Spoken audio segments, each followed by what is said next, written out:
Welcome back. Good to have your company, and you're here with us at Cloud9 HQ Studios. Now, we've got a deep dive. We're going deep. We're going diving deep. Is that a deep dive? It's a deep dive. And it's really new build versus resale property on the Costa del Sol. The pros, the cons, the ins and outs. And I think this is a really, really important discussion to have because it's at the time of making that decision, what are the benefits, really? Exactly. And I think we're in a good position to analyse this because looking at our sort of historical data, certainly over the last 4 or 5 years, we sell 50% new developments and 50% resales. Yeah. So I think we're in a good position to comment. We're not a company that only sells new developments because we actually think the market is bigger than that and people need to know the pros and cons of both sides, really. Yeah, sure. Well, let's get straight into it, right? What defines then a resale property with a new build on the Costa del Sol? Okay, so the definition would be a new build would be something directly from a developer. So you are the first owner. Off-plan means that it's something that you're buying that hasn't been built yet. So whether that's halfway through construction or even literally off the plans in the developer's office, and you choose the unit you want, and it might be just a blade of grass at that time. So that's what it means. Anything that's a resale property is built, and you are not the first owner. Yeah, exactly. And so it can be a year old, it can be 20 years old. It's funny, isn't it? Because Angie, my wife, as you know, she always would love the idea of moving in somewhere that nobody's lived in. So there is a bit of an appeal there, isn't there? Definitely. And you can often get some really good deals if you're buying off plan. But we'll come to that all in just a second. So in terms of the balance of supply here on the Costa del Sol versus, I mean, what from your experience of many moons, many decades, what do you think the balance is at the moment, or even in the past? It's really interesting because I think we've got a huge amount of appetite from buyers to buy property on the Costa del Sol, and a lot of buyers are seduced by new developments. We all are. I've bought off plan before, and we walk into a show home on a lovely development, and it's furnished beautifully, it smells fantastic, and you think, oh, I fancy a bit of this. Yeah, exactly. Yeah. Obviously, there's things that come along with that you might not like, such as the delays involved and that sort of thing. But I think there's a good supply of off-plan properties. There's a good supply from developers. Developers are still buying land. They still believe that the market is growing. Pricing is important. We'll come on to that in a short while because land is getting more expensive. Obviously, it's all supply and demand. But I think there's a good pipeline of new development stock coming to the market, and there's appetite to it's interesting, isn't it? Because you often think, when are they going to stop? When is it going to slow up? When is the construction stopping? But I think since the credit crash or the crunch of 2008, 2009, it's just been going up and up and up, and it hasn't really stalled, has it? We're seeing cranes up still. We're fortunate enough to have good views where we live, and you can just see crane after crane. It's incredible, isn't it? Yeah, I think people get a little bit. They talk about the Costa del Sol being like Crane City. It's not. There's a lot of green space here, and that's part of the problem. So it's not like a big building site, but there are developments being built. There are units selling very, very quickly. I mean, our staff, they have to book a slot with some developers like 2 weeks in advance. Yeah, absolutely. My argument to that is, why don't you get more staff? But anyway, that's a different matter. But yeah, it's a very healthy market. But I think that people need to recognise that there is another option. It's not just about new, that there are resale options as well. And sometimes the resale options aren't as good as the new build options. Sometimes they are. Sometimes they're even better. Yeah, well, I mean, we saw one today, didn't we? Which is a absolutely gorgeous property, wasn't it? And that's far from new. I mean, it's probably 20 years, 20 years old. Yeah, exactly. So when we talk about the buyer profiles of resales and from new developments, what are we looking at from your experience, would you say? Do you know what? I think both options appeal to a wide variety of different buyers. The time factor comes into play. If you're looking to buy on a new development and you want something like Angie, you want something that's shiny and new, and you can put your own stamp on it and get your own furniture in there, and it smells and feels new, then you've got a decision to make. If you want probably the best unit on that development, so the best 2 or 3 bed apartment in the best block with the best views, you're going to have to get in early. You're going to have to be one of the first. You're going to have to be, when that development is released, you're going to have to be at the head of the queue, or your agent is, to say, that's the one we want before anybody else gets it. The downside to that is that you're then going to have to wait 2 years probably for the thing to be built. The flip side to that is if you come along maybe a year or 18 months down the line and try and find that best positioned 2 or 3 bed unit, it'll have gone to the person who reserved it on day one, and you'll be left with not the dregs, but the stock that hasn't sold or didn't sell very early on. So, you know, you've got to look at, again, pros and cons of what you're prepared to do. But what we've found is that, you know, the older generation tend to go for resale options. This is going to sound awful, but maybe they, you know, they feel they're running out of time. They don't want to wait 2 years. Yes. But you know what I mean? I mean, since COVID, I mean, after COVID, and people have short memories because since, you know, the post-COVID boom, things are stabilised and people are buying off plan. But immediately after COVID, no one wanted to wait. Yeah. Because we all knew how long 2 years felt. Well, I mean, it does put things into perspective, doesn't it? And also seize the moment, seize the day. Yeah. But you could do that with a decision, I suppose. If you're 60 years old and you've worked damn hard and you can afford to buy a place in the sun as your holiday home, do you want to wait 2 years? That's a good point. It is a valid point. Now, speaking of our buyers, though, we're seeing investors that want to snap up some deals, don't they, to rent out perhaps, or just to build on their portfolio. And of course, that we're seeing a bit of that rental in the news. You know, are they allowed to be rented out? And that's something we'll come to in a minute as well, because that's really important when you're buying a new development versus a resale, and the fact, can we rent these out, and communities and all of those sort of things. But let's talk about price now, and value considerations there. Do you think that new builds are offering better value, money, given their modern features? And do you know what they can do? And I think, again, it depends on where in the life cycle of the build you invest. Because a lot of developers, they will price, or they'll put their best prices right at the start. So if you're one of the early adopters, maybe even if you buy before there's a license, you know, you reserve something, say at 400,000 euros, chances are by the end of the build phase, 2 years down the line, that 400,000 euro apartment or something similar to that in the same development should be worth 450, 500,000. So on paper, you've made a bit of money, which is great. Everyone wants to feel they've made a good investment. So I think on some new developments, you can pay over the odds. New developments will always attract a premium. So if you have a new development here and a resale development here that's maybe 5 or 10 years old, that one should be worth more than that one because it has the latest fixtures and fittings, it has the latest specification. So it should attract a premium. But if you've got one that's been remodeled or refurbished, that's a resale, then maybe you'll be able to compete on price. So there is a premium to pay, but you just got to be careful that you're not paying at the top of the market. I was once going to buy a flat in London, central London, and it was at the end of the life cycle of a development. And I was warned against it because effectively the 2,000 properties that went before me on the same development all had a head start over me because I was paying the price at the end of the cycle. Of course, but you've got 2,000 people who paid a lower price for the same stock. They're going to be in control of pricing, not me. So if they need to sell, and I need to sell, possibly a better unit as well. Possibly for views. So you've got to think about all these things. I always, maybe I'm just a bit conservative, but I always look at worst case scenario. Can I rent this place out and can I sell it? And if I've got, on a development in Spain, if I've got 50 or 100 people who've invested before me at a better price, I'm behind the market. So you've got to bear all those things in mind. Sure. Now, how should we factor in then if we're buying new build versus resales?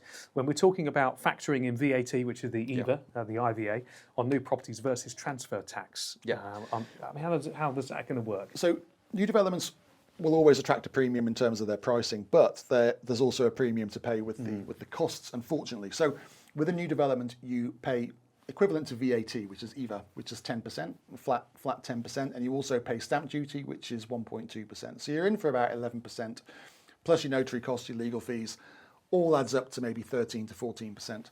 With a resale property, it's a flat fee of 7%. So it's not IVA or VAT, it's actually transfer tax, which is a different tax.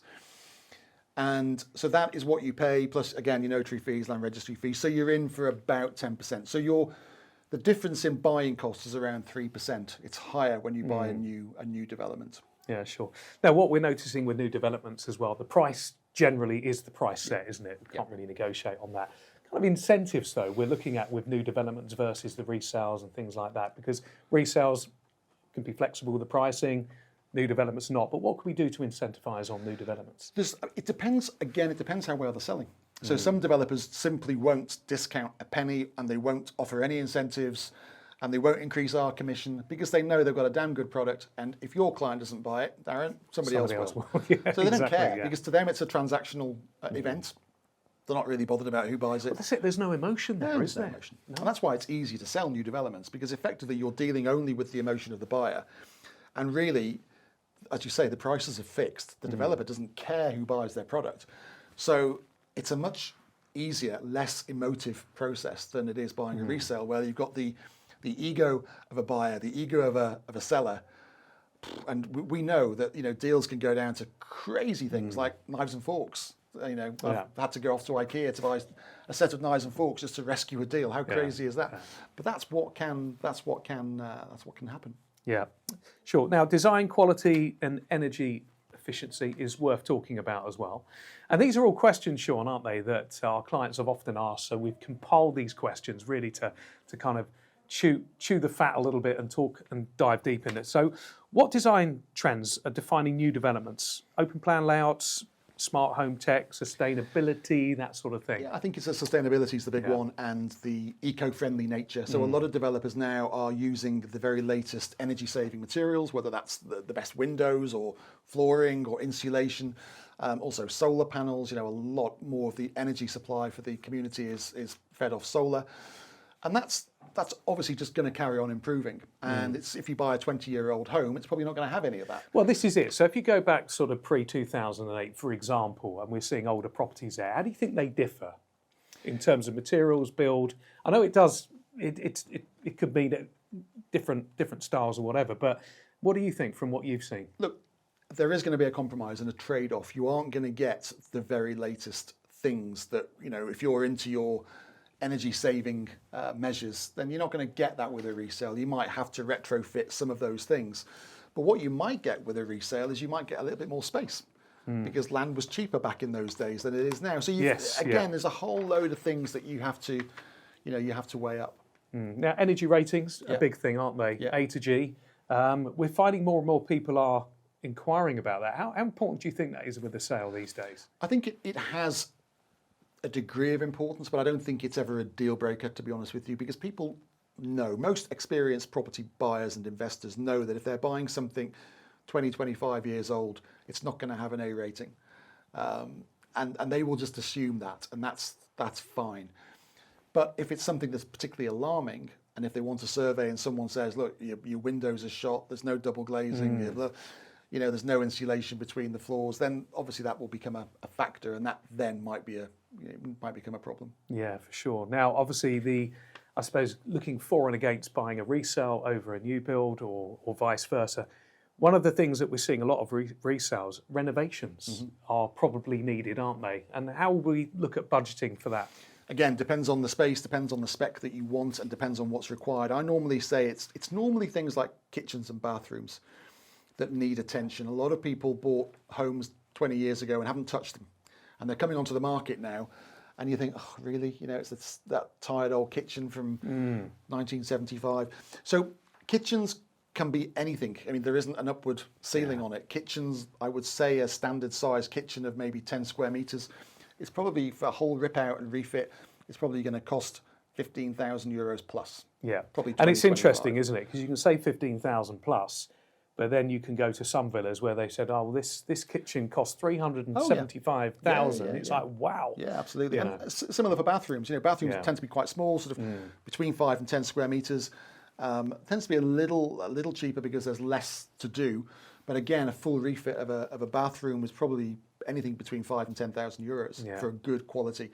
And then you've got things like floors. Do you replace floors? Do you need to replace windows? Normally, kitchen, bathrooms, get rid of the old tatty furniture, give it a repaint, maybe a feature wall here and there, and new furniture. That can make a heck of a difference. So for 30, 40,000, you might be you might have a completely different looking apartment. Well, you've had experience, of course, of some of your property where it has been older, hasn't it? Signoria de Marbella, etc. Lovely apartment down there, but you felt that you needed to give it an uplift, a next level grade, just to rent it out and have the appeal on it. And again, you did quite a bit with that, didn't you? Yeah, we spent about 40,000. We put air conditioning in, and we did the kitchen and the bathroom. There's only one bathroom. We completely furnished it. We made it better. And the furniture made a huge difference because we photographed it very well and we marketed it very well. So I'll give you the figures. We spent 327,000 euros on the property. We spent about 40,000 on the refurb, and we sold for 500,000. So it was a nice investment for us. I'm not saying every investment goes like that, but that's what you should be. Plus, you got the rental income prior to that as well, which was good. But also other properties where you haven't done so much of the structural internals or changing any of that, mainly with the floors, but you've furnished it very well. And as you said, that's quite a good idea, isn't it? A lot of it can be done, not cheaply, but a lot of it can be done really cleverly. But you need a good team. You need good advice from your agent and also from a builder to say, look, you need to do this. It would be nice to do this, but if this is what you'll get back, and this is so you've got to do the sums. You've got to work out how much you're putting in. I've seen property investors and property buyers spending a huge amount of money on a property that you're never going to get the money back.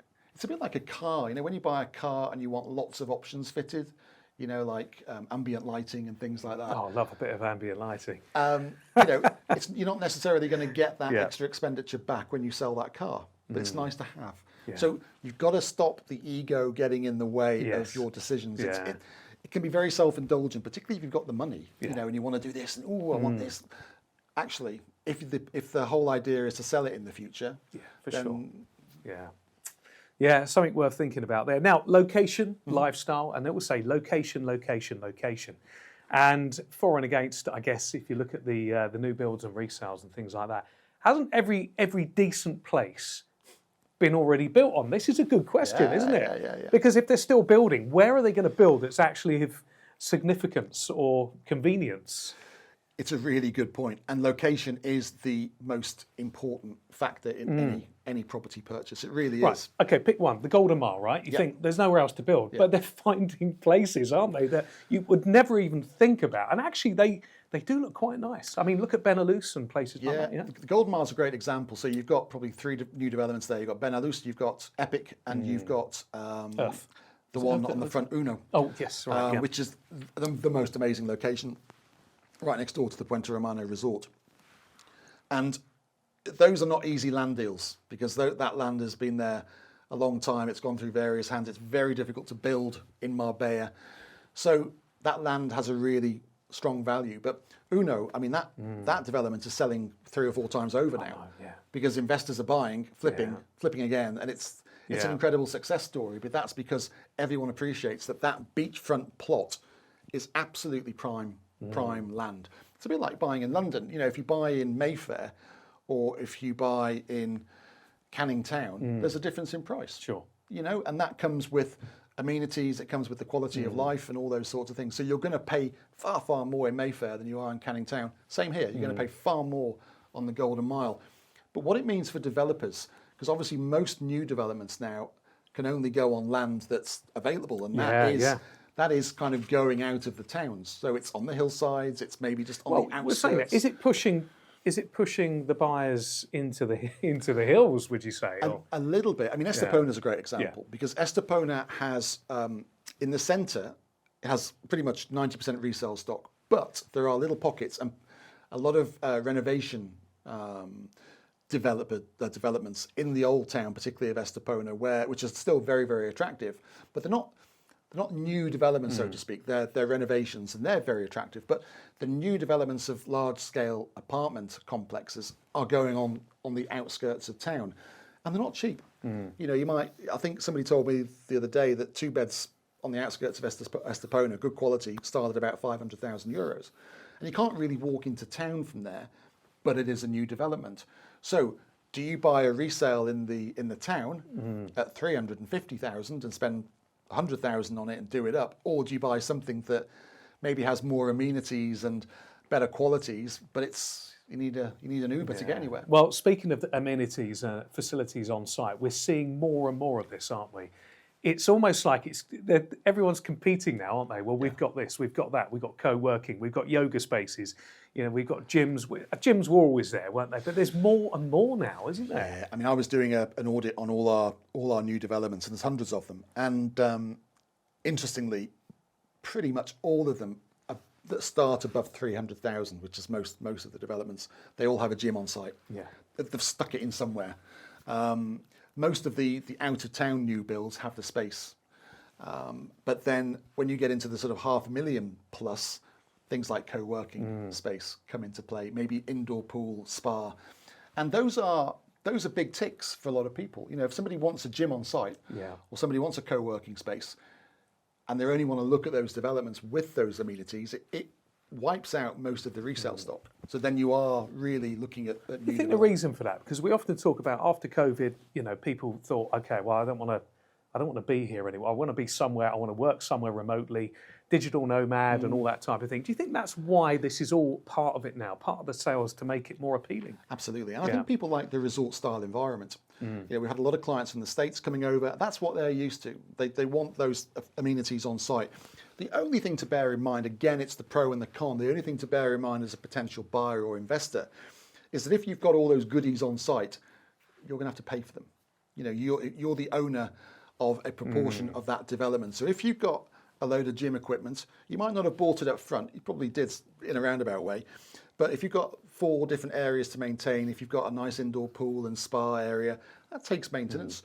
You and your fellow residents are going to pay for that. Yeah. So just make sure that all those goodies that you're buying into aren't going to set you back hundreds and thousands of and community fees can be a lot higher in that instance, can't they? Yep. So, when we think, well, maybe, 200, 250 up, 300 is kind of like, well, that's okay, that's manageable for an apartment or whatever. But when you've got something quite new with all the bells and whistles, it does come at a cost, doesn't it? Yeah, it depends on the maintenance. So, for instance, the developer might equip a gym with all the techno gym equipment and all that sort of stuff, and that's paid for by the developer. Great.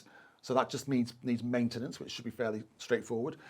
But then you've still got utility bills to maintain, in all these rooms. The big one is like an indoor spa and pool, because pools take maintenance and they take chemicals and all sorts of things. You probably need a member of staff to oversee that. Co-working space, maybe not so much, but again, you'll still need cleaners and you'll need plants, replacing.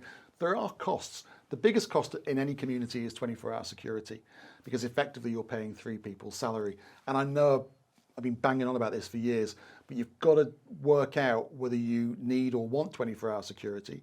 And if you do, you've got to work out how much it's going to cost you. Because if you have a development of 20 owners paying 3 people's salaries, that's a lot of money per person.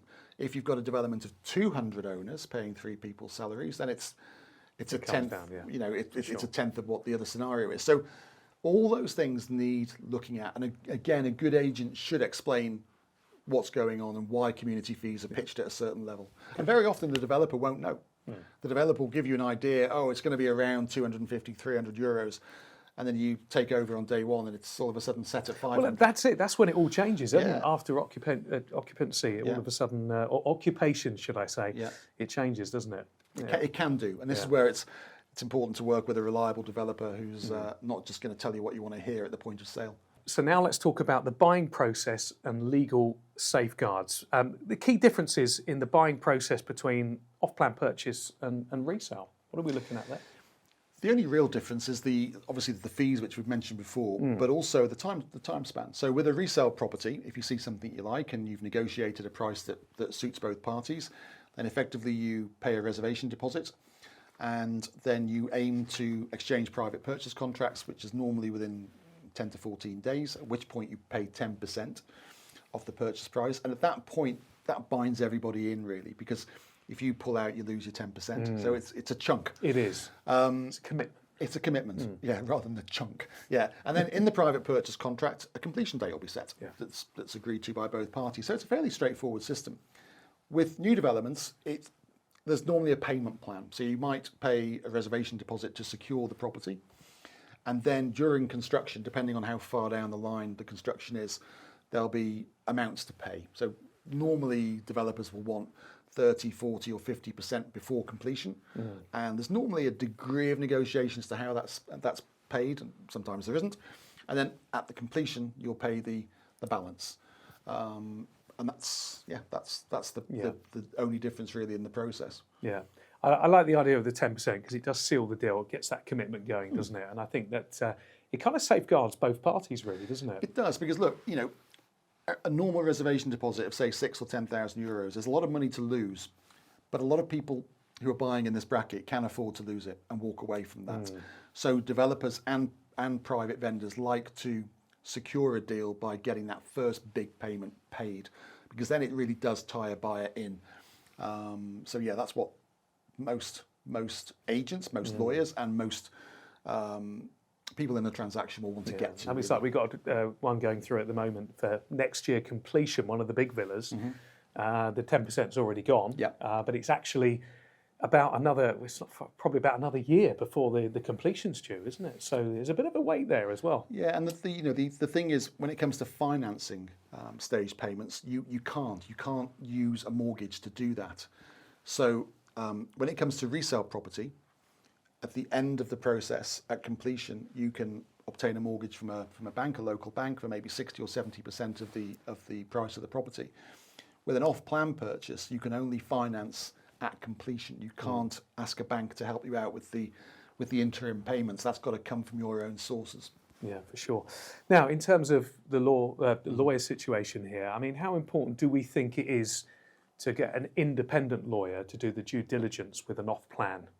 With an off-plan, absolutely essential. Yeah. I mean, it's important for the resale market as well, but off-plan, it's really important. If you're hoping to get the best deal possible off-plan, and that's normally very early in the marketing process, so the developer might put a stick in the ground, new development coming soon, and he might open the books for reservations, but it'll even be pre-license, so they haven't got a license to build, but they'll be. A lot of them do this. A lot of them get, they want 20 or 30% of the development to be reserved so that they can then secure their finance, because that's what the bank wants to see. If you're buying something before a license has been granted, it's absolutely imperative that you do not pay a penny to the developer or the guy sitting in that sales office on that field. Yeah. You've got to pay your lawyer, and your lawyer needs to hold that money in their client account on deposit for you, the buyer, until such time as the developer can show the lawyer that they have all the licenses in place. So you've reserved the unit at the best possible price, but you haven't paid any money to the developer. That's the only way to do it if you're buying before the developer gets a license. Once the developer gets a license, if you come along and want to buy a unit, then it's fine. But the lawyer will do all the checks to make sure that the license is correct, that it's on that piece of land, and that they are going to build what they have told you they're going to build. And when it comes to completion, again, the lawyer will make sure that what they've built is what they said they were going to build. So the lawyer is super important. And when it comes to resale properties, lawyer is super important as well, because what happens with at the notary when you go and complete the purchase is that a check will go to the owner, obviously the big chunky check. A check will go to the real estate agents. And also, a check will go to anyone that the vendor owes money to. So that might be the community. He might owe 10,000 to unpaid community fees. Now, the lawyer will check all those things. The lawyer will check if that owner owes any money on that property, and will make sure that when you go to the notary to complete, that that's all taken care of, that you're getting clear title to the property without debts being on the property. Yeah, and that's an experience, going to the notary for the very first time, isn't it? If you're a buyer, we certainly go quite a lot and take see a good book. But it's like going back 30 or 40, maybe 50 years. I mean, compared to the UK, how that works. I mean, there's gentlemen usually, sometimes from the banks, that are there in their suited up, and they're elderly gentlemen, and they fold the check and they put it in the inside. You're talking about me? But it's amazing to see, isn't it? And everything is notarized, and it's just quite an interesting experience for sure. Oh, it is. It's still very old school, and it kind of like it. It's a notarial system of doing business, as opposed to if you're in the UK, a lot of it's done on phone or even online. It's just the funds have been wired. That's it. You can bring your wagon now with all your furniture. At the notary, it's a physical experience. And the big signatures that go on. The signatures it's are amazing. amazing. Yeah, but that's, the thing is, if a notary has signed something off, that's your kind of guarantee. Because the notary also has to make sure, if the notary's reading through the title deeds that are being prepared and sees something he doesn't like, he will say to the lawyers, oi, no. And it's all done real time in front of everybody as well, isn't it? Or, he'll say, have you explained this to your client? Yes. Does Mr. Simons understand? Yeah. And so it's there to protect you, and the notary is there to protect you. Yeah, then it goes into a boxed file on the shelf. It's amazing, isn't it? Decades of boxed files. It's fantastic. Yeah. Talking legal, protections, what kind of legal protections exist under Spanish law for off-plan buyers, bank guarantees, completion deadlines and things like that? What do we look at? This is important. Yeah, very important. Again, super, super important. So developers in Spain, they really can't they can market a product, but they can't sell you a product without a bank guarantee, or they shouldn't be doing that. So the bank guarantees are basically an insurance policy for the developers or the builders. When they're planning a project, they will go out to their banks and either get a bank guarantee or an insurance policy to protect payments, depending on which is easier. But bank guarantee is normally the way they do it for large scale developments. And that means that if you invest in a project, say in Estepona, we've been talking about Estepona, and you put 30% in and you're waiting for completion and that developer goes bankrupt, your money is protected, your 30% is protected because a bank has come along and basically insured that money. And that's super important. It doesn't happen in England. No. So that is very important. It wasn't always the case back in the days of the Wild West and people lost money. But these days you have to do it, the developer has to do it, and it's super important. It's there to safeguard you. Yeah. Now, I know we touched on this before as well, but how can buyers really confirm that a resale property is fully legal, licenses, paperwork, all in order? This is a big one, isn't it? Okay, so any development, any property that's built has to have a number of important things. First one is it needs to have a building license, which pretty much all of them have got. It then needs to have a first occupancy license, which is a bit of a grey area, particularly in Marbella, because I don't know if maybe our audience isn't aware of the problems that Marbella particularly had with building regulations during some of the old eras of the corrupt mayors. And there were a few little shortcuts made. So a lot of properties, particularly in the Marbella area, ended up with no first occupancy license, which means that rubber stamp from the town hall saying, yeah, this property is all legal and ready to move in, didn't get them. But the market's still moving and those properties are still being sold on the understanding that it's a purely administrative issue, which will be sorted. So a lot of property owners now, they get what's called a certificate of non-infraction, which means that, everyone's aware that it doesn't have the final license of first occupation, but it has this certificate to say that everyone accepts it's illegal. And that's okay, isn't it? Yes, I mean, but it is quite alarming when it's, when you hear that first. If you don't know about it, you're going to go, no, forget it. But what I always say to clients is the good news on these things is if banks are lending on those properties, for sure. Yeah, that's the then key it's thing. okay. Yeah. And the lawyers, this is where it's important to get a local lawyer, because if you had a lawyer from Madrid or Barcelona or London, they'd look at that and go, forget it. So you need to have a lawyer who understands what the heck's going on. But part of the lawyer's job is to make sure that you're buying that property free of debt, free of sitting tenants, all those things. So if a lawyer sees that there's a big debt, like I said, to the community or to one of the utility companies, they will make sure that is either paid off before completion, or at completion, a check is given to the person who's owed the money. Sure thing. Okay, let's talk now about financing and payment structure in the world of property. Now, how do mortgage lenders view new builds versus resales? Fine. I mean, I know in the UK, for instance, that a lot of mortgage lenders kind of don't like new builds. I don't know why that is. There must be a reason. But here in Spain, no. I mean, we've lived in a predominantly off-plan development market now for a couple of decades, so they're well aware of how it all works. What happens is if you want a mortgage on a property that's about to complete, then the bank will send in the valuer. The valuer will have a look around the development, have a look at your specific unit, and this is why they can't lend you any money before that point, because they've got to see the physical product. Sure. So they'll go in there, make sure that it's the dimensions that have been promised in the contract, that everything is as it should be, and then they'll do the valuation, and then the mortgage offer will be agreed. But the banks won't get involved in lending you money for the staged payments because they haven't got a physical product that they can use as an asset against the loan. Do you think the Spanish banks can be a little bit more conservative when it comes to off-plan? I don't think so. I think it goes through phases. You know, obviously after the credit crunch, when there was, you know, before that there was a huge amount of very cheap, readily available money from lenders, and that's what got the lenders into big financial problems. So I think after that there was a knee-jerk reaction where lenders they made it far more difficult to lend money, which is absolutely right. So instead of lending 70% or 80% to anyone, now they were saying, okay, you can have 50% if you're lucky. It's eased a lot more since those days, thank goodness. And it's such a big part of the Spanish market that I think the banks are very au fait with it all. Sure.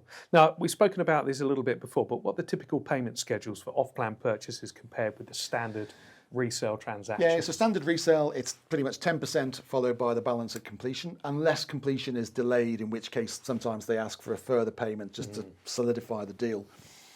On new developments, it depends on the developer. Commonly, it's 20 or 30% as the first stage payment, followed maybe by an interim payment, depending on how close you are to completion. Normally, they'll want 30, 40 or 50% of the funds before the completion amount. And then the completion will be 50, 60, 70%.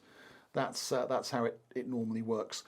The only thing that you've got to be, well, not the only thing, but one of the things that you've got to be careful of is if you're relying on finance. So say you buy a property in Estepona tomorrow and it's 400,000 euros and you want a 70% mortgage and you need, or you think you're going to need that 70% mortgage in 2 years' time.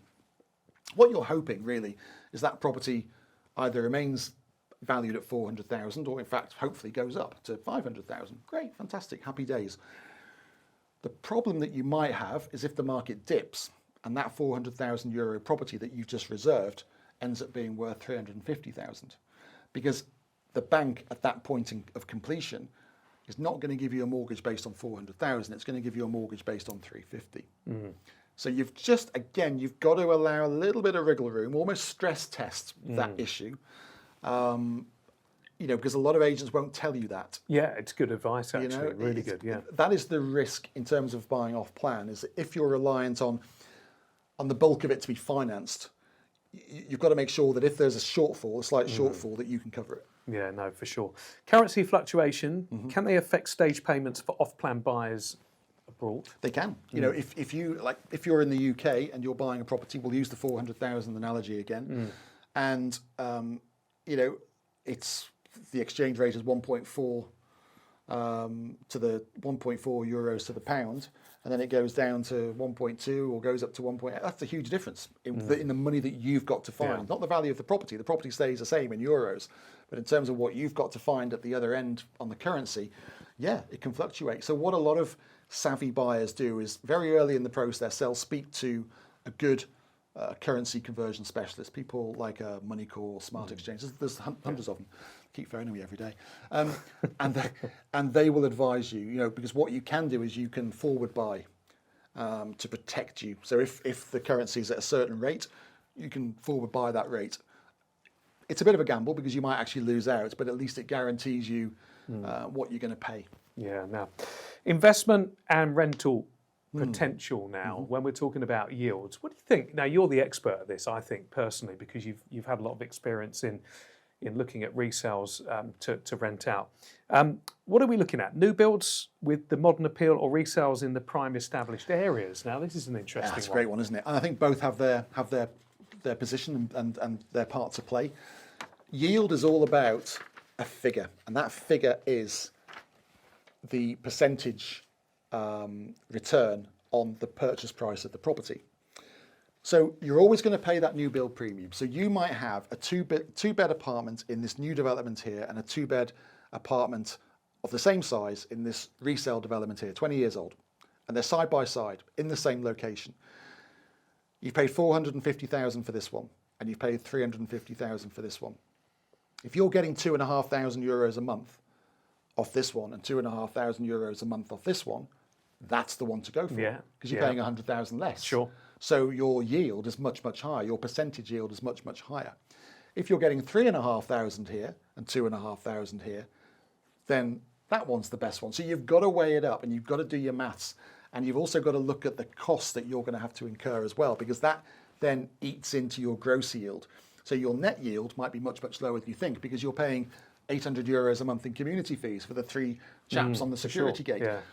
So there's a lot to it. You've got to work out what's what. And of course, it also comes down to location, because yes, location is still the most important thing, and everybody wants to be in those prime locations. And if all you've got is resales, then they're still going to hold their appeal. Yeah, no, for sure. Now, speaking of appeal, do you think that new builds attract higher demand from short-term holiday rentals? So, I don't honestly know, because again, it comes down to the location. Most Yeah. short-term holiday makers want to be where the action is, or they want to be close enough to things to maybe walk out, have a coffee or a meal, maybe even walk to the beach.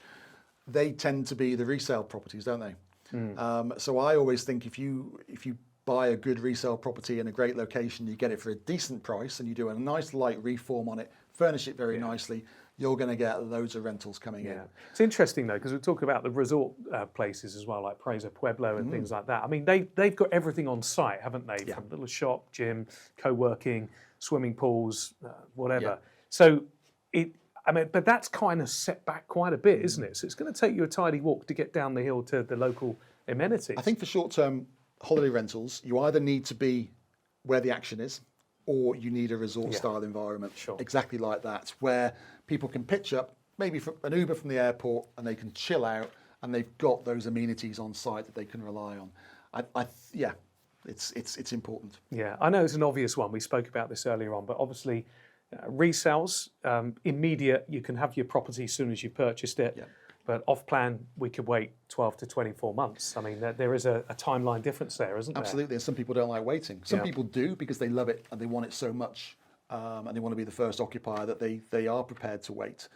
But in terms of adding value, I think that if you can take possession of something that you've got at a good price and add value to it by using your own stamp on it, then great. I think you can add value to the off-plan experience by buying early. My worry would be if you're buying very late in the construction phase, and as I say, other people have bought at a cheaper price. How can you add value to that? It's trickier. It's not impossible, but it's trickier. So talking delivery times, talking risks as well with this. What are some of the main risks we should be thinking about when we're purchasing off-plan? I mean, it could be delays, could be developer insolvency, all those sort of things, All those things. So that's why it's important to work with an agent who's been here a long time, who knows which developers are the most likely to deliver on time. Because what you don't want is you don't want to buy that dream holiday home in Spain and it never happens. I mean, how demoralizing is that? So the risks are with an off-plan is the never. It might never happen. Your money's protected, so that's less of a risk, unless you don't use a lawyer and you end up making a stupid mistake. The wait, and the fact that if the property does decrease in value by the end of the construction period, you might not get the financing levels that you need to complete the purchase. So that's a little bit of a red flag. These risks can be, well, how can those risks be mitigated? So obviously it's through due diligence. It's, like you said, going through reputable developers, that sort of thing, isn't it?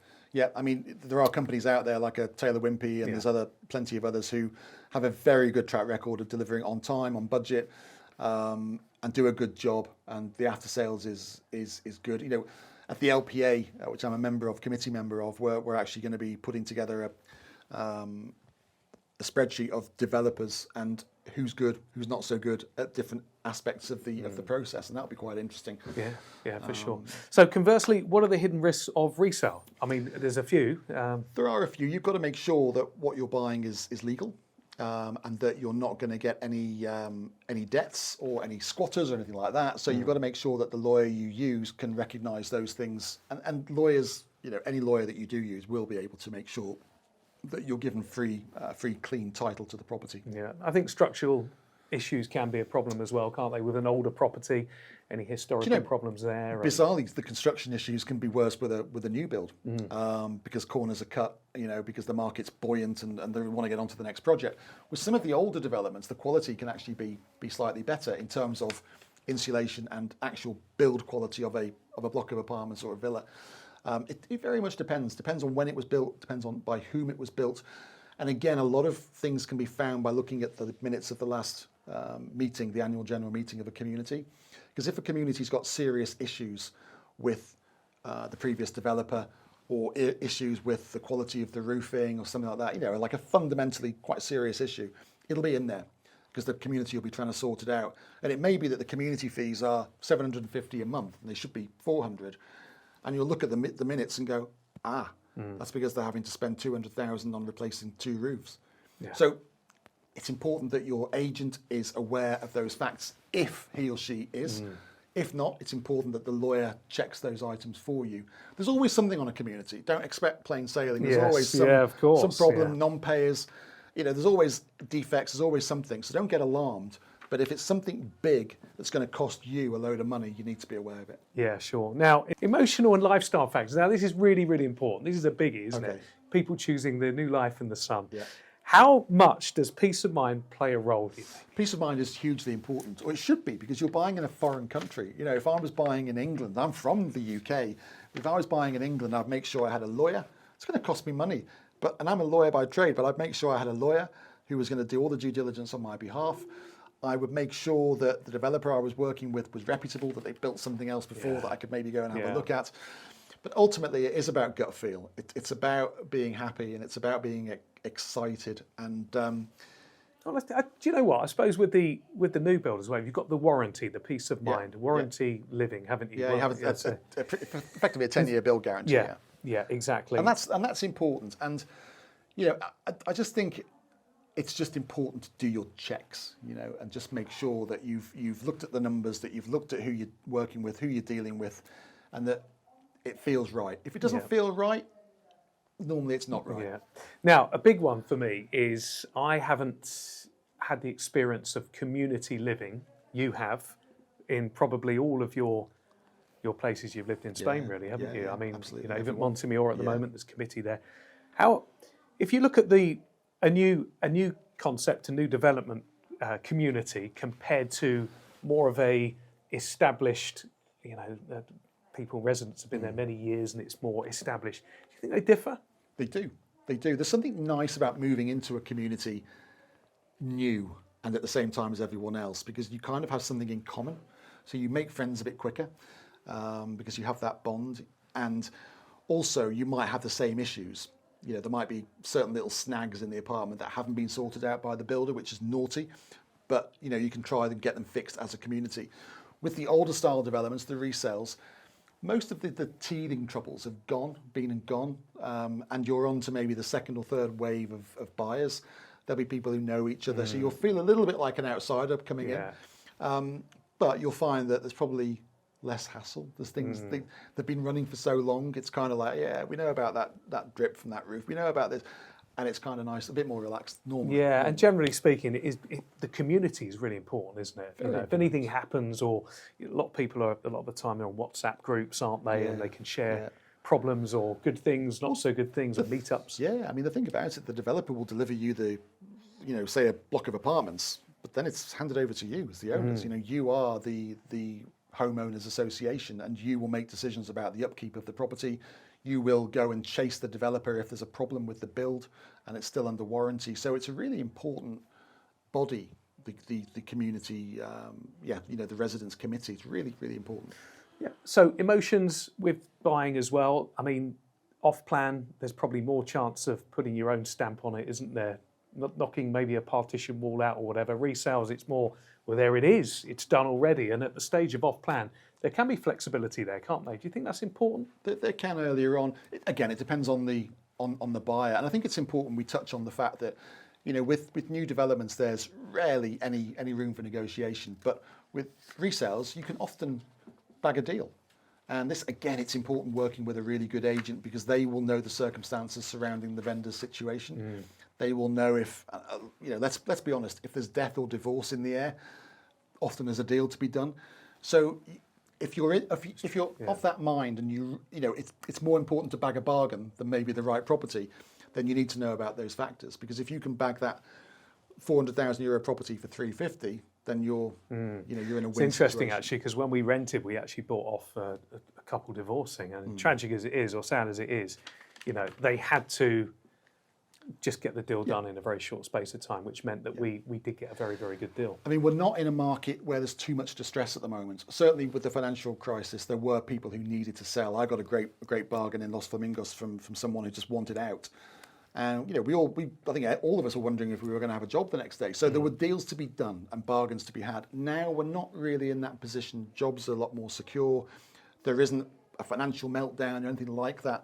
For sure, there's always people who want to sell, like your death and divorce and stuff like that, who might need to liquidate.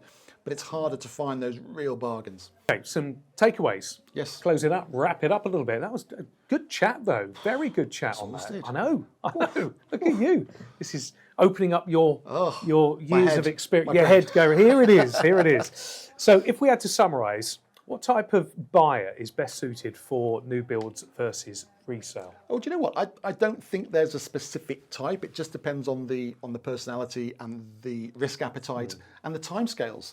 It might well suit a couple or a family that, we'll have our home in the sun when it's ready. Thank you, because we want that one, and that's absolutely fine. So I don't think I can answer that question by saying it's a specific type or nationality or age range. Now, what are your top 3 tips for anyone currently deciding between the two? Put me on the spot there. I think the first one is make sure you've got the right people working with you. So a good lawyer who's going to advise you on the pros and cons, particularly if you're deciding between a new development and a resale property. And also you make sure you're working with an agent who's showing you whole of market, because some agents will only want to show you new developments. So you need to make sure that they're giving you lots of choice. That's really, really important. So that's tip number 1.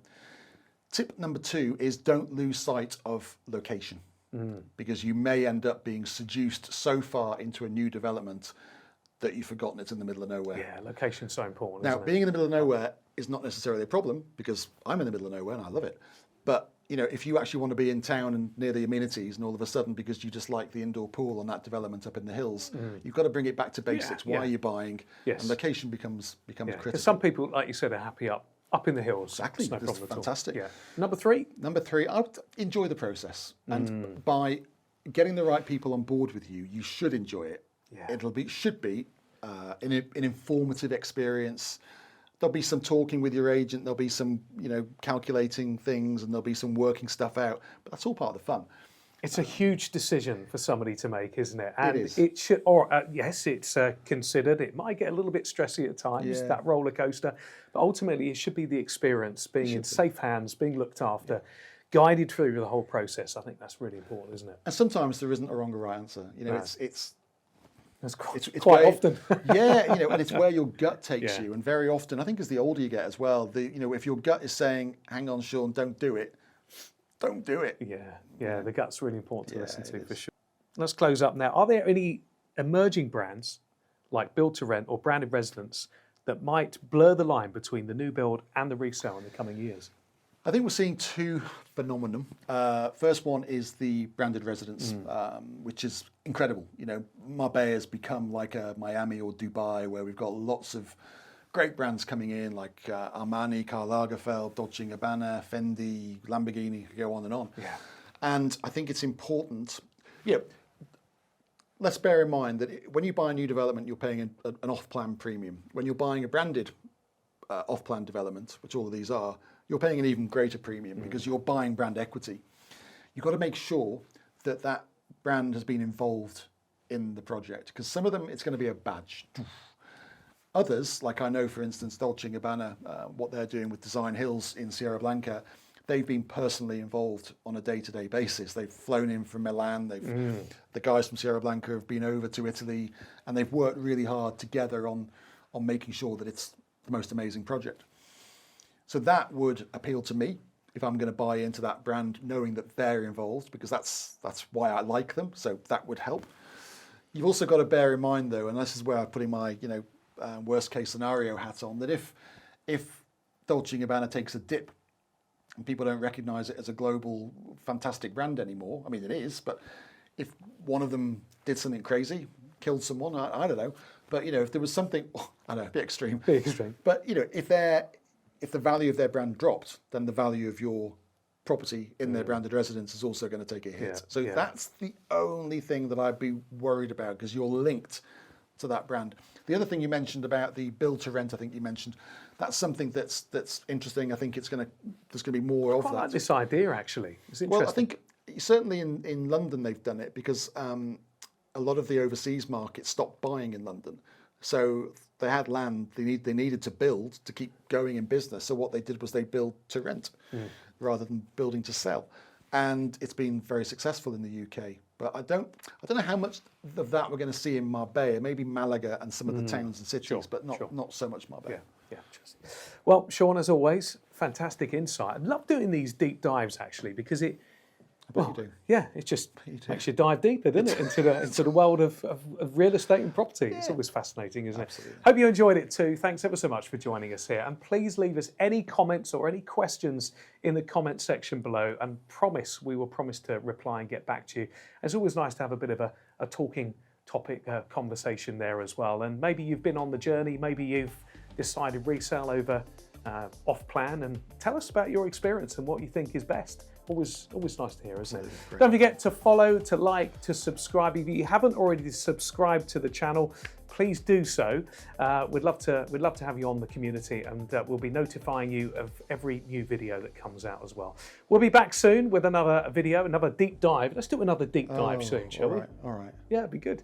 Until the next time, from Sean and myself, we'll see you then.